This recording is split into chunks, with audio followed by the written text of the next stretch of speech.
Yan, magandang umaga mga taktika. Ito ang week 7.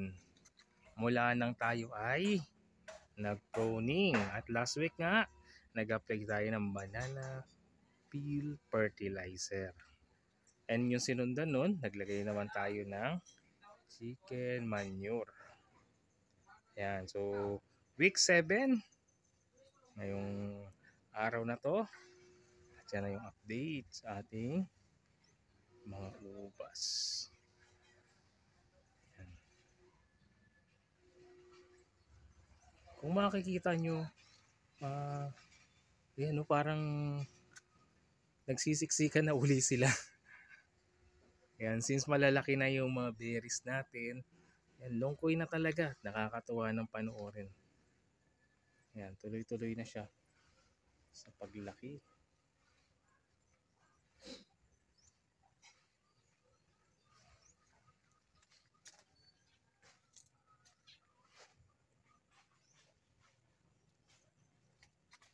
Yan, at tuloy-tuloy pa rin sa pagbabaging yung ating Brazilian hybrid na ubas.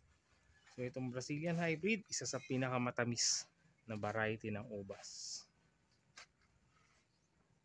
At angkop din siya sa klima ng Pilipinas.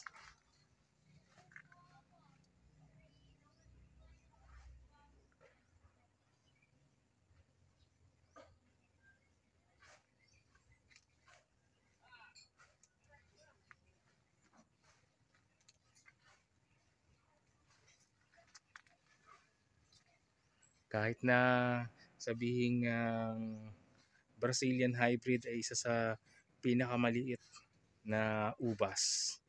Aba, ubas pa rin yan mga kataktika. Ang talaga nakakatuwa talaga dito, yung makita natin na yung ating halaman ay nagbibigay ng bulaklak, nagbibigay ng bunga. So masasabi mo na kahit mahirap magtanim, mahirap magpalaki ng halaman, kapag nakikita mong ang iyong mga pananim may bulaklak na, may bunga na, ay bawi talaga mga kataktika. So ganoon din naman, parang buhay din natin.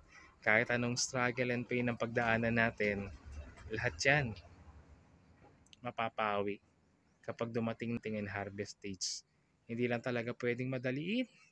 Dahil katulad ng ubas, ang lahat ng bagay ay dumarating sa tamang panahon.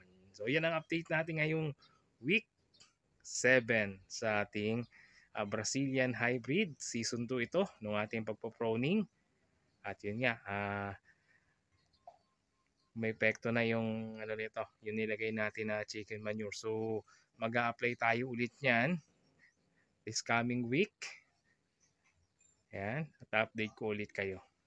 Yan, don't forget to like, share, and subscribe mga kataktika dito sa ating Brazilian hybrid na ubas o Brazilian hybrid na grapes season 2 ng ating pagpo-proning. Yan, nakita nyo may mga ugat na. Yan. Yung iba niyan pinatutuloyan pero sa atin di natin patutuloyan. Kasi pagka nag-proning tayo ulit, marami na naman na yan. Okay, thank you very much. Hope you like it.